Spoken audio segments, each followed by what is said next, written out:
तामीर और तरक्की को लेकर के हमारे जितने भी हजरात पंडाल में मौजूद हैं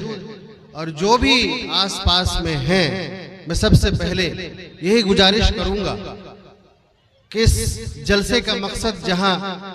तालीमी, इस्लाही और आने वाली जिंदगी को अच्छे करने के लिए,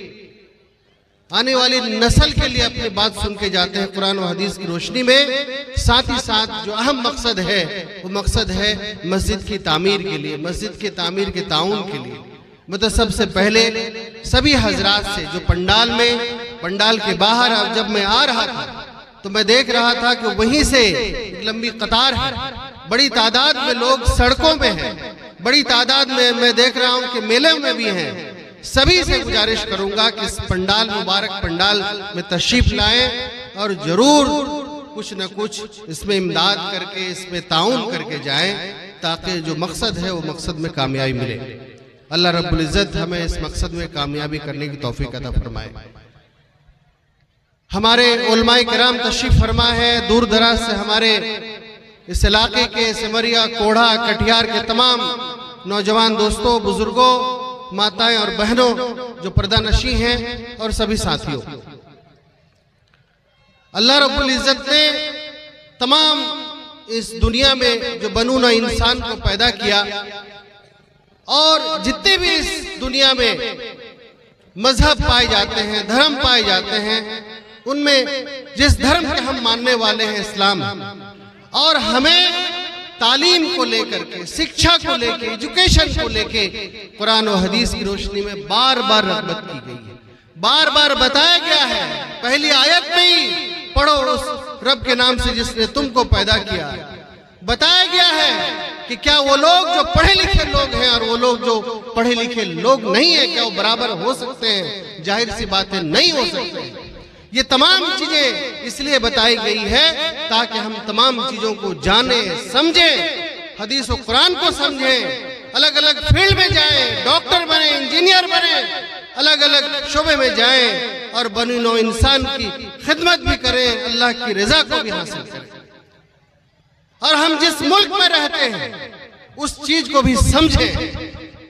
कि मुल्क किस हिसाब से चल रहा है, किस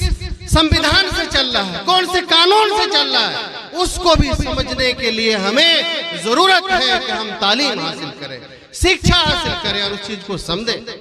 आज जो जिस दौर से हम गुजर रहे हैं, हम अगर गौर से देखते हैं तो हमें पता चलता है कि ऐसा दौर है जब हमारे पुरखों ने, हमारे आबा व अजदाद ने और जिन लोगों ने लड़ाई लड़ी थी इस देश के लिए, इस देश को आजाद करने के लिए, चाहे वो हिंदू हो, मुसलमान हो, सिख हो, ईसाई हो, और उसमें जो बड़े बड़े रहनुमा थे, जिन लोगों ने मिलकर एक साजी शहादत और साजी विरासत की लड़ाई लड़ी और इस देश को आजाद कराया और इस देश में एक संविधान दिया, एक कानून दिया, और उस कानून में लिखा हुआ है कि चाहे कोई भी धर्म के लोग हो, सभी लोगों के लिए उसके धार्मिक एतबार से, उसके सांस्कृतिक एतबार से, उसके तहजीबी एतबार से उसको पूरी सुरक्षा दी जाएगी और वो जिस धर्म के मानने वाले हैं उसको उस धर्म से मानने की पूरी आजादी होगी। यह हमारे संविधान में खुले तौर पर लिखा हुआ। अब हम जब देखते हैं इस मुल्क में तो आप देख रहे हैं कि किस दौर से हम, जब जिस दौर से हम गुजर रहे हैं और हम कानून को एक तरफ देख रहे हैं कि कानून के रखवाले कौन होते हैं, कानून के कस्टोडियन कौन है। जाहिर सी बात है सुप्रीम कोर्ट है, वो सरकार है जिसको हम चुनते हैं, लेकिन वो सरकार के लोग जब खुद ही कानून को तोड़ने पे उतावले हैं, वो सरकार के लोग लगातार उस कानून पे हमले कर रहे हैं, उस वक्त हमारी और आपकी जिम्मेदारी बन जाती है कि हम आवाज उठाएं, हम सलीके से आवाज उठाएं, हम कायदे से आवाज उठाएं और कानून के दायरे में ही अपनी बात को रखें। अभी आपके बीच अभी इस जिले में भी एक भारत सरकार के मंत्री आए हुए हैं, कल आए हुए थे, आज अपना बयान दे के गए हैं, और वो मंत्री जो शपथ लेते हैं कानून का, जो कानून के रखवाले का शपथ लेते हैं, जो इस देश में जो भी कानून है उस अनुसार वो चलेंगे, उस कानून की वो धज्जियां उड़ाएंगे। आज वो बोल के गए कि पूरे सीमांचल में घुसपैठियों का अड्डा बना हुआ है। एक कहानी, झूठी कहानी बना के गए कि आपस में जो लड़ाने की बात होती है वो बोल के गए कि दो हमारे पास मुसलमान आए, बोल के गए कि कुछ बाहर के लोग यहाँ पर आ गए हैं और हमारी जमीन को कब्जा कर रहे हैं, हम भी मुसलमान वो भी मुसलमान, लेकिन तमाम कब्जा कर रहे हैं और हम लोगों को कहीं न कहीं भगा देने का काम वो कर रहे हैं। झूठी खबर, झूठी चीज, झूठी कहानी, झूठी वाकया को बयान करके जहां इस गंगा जमनी तहजीब जो हमारे सीमांचल में आपसी प्यार, मोहब्बत, भाईचारा के साथ जो रहते हैं उसको तोड़ने का काम किया और एक झूठी बात बयान देके गया।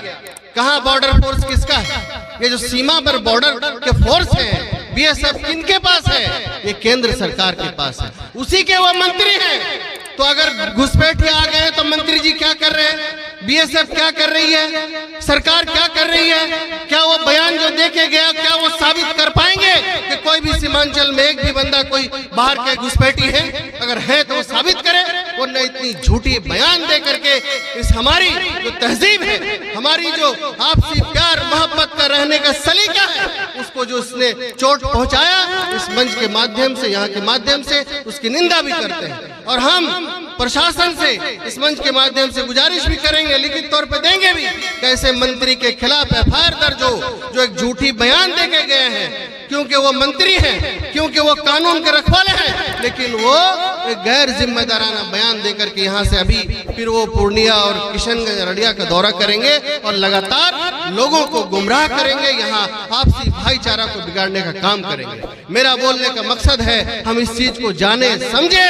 हम ऑल बॉल तरीके से बयान भी ना दें, हम चीजों को समझे और जब मौका लगे तो इसको लेके जब मुखालफत की जाएगी, इसको लेके जब एहतजाज किया जाएगा, उसमें आप शामिल भी, उसमें आए भी और समझे भी, क्योंकि हम कानून के रखवाले हैं। कानून को, संविधान को बचाने के लिए हम लोग चाहते हैं कि संविधान अनुसार देश चले और इस मुल्क में जो भी लोग हैं, जो भी तहजीब है, जो भी समाज के लोग हैं, उनको इज्जत की निगाह से देखी जाए और उनको उनका हक और अधिकार मिले। मैं इन्हीं चंद शब्दों से, चूंकि उलमाए किराम यहाँ बड़ी तादाद में मौजूद हैं, मैं आप सभी से यहाँ से विदा लेता हूँ और अल्लाह रब्बुल इज्जत से दुआ गो हूँ कि हमको तालीम को, शिक्षा को, एजुकेशन को समझने की तौफीक दे और साथ ही साथ अपने औलाद को, अपने भाई को, अपने बच्चों को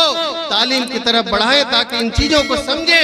हमारे संविधान को समझे। आने वाले दिन में संविधान की रक्षा के लिए जो बड़ी लड़ाई लड़ी जा रही है, आपने जो ताकत दिया है, उस लड़ाई को और हम आगे बढ़ा पाए। बहुत बहुत शुक्रिया। अस्सलाम वालेकुम।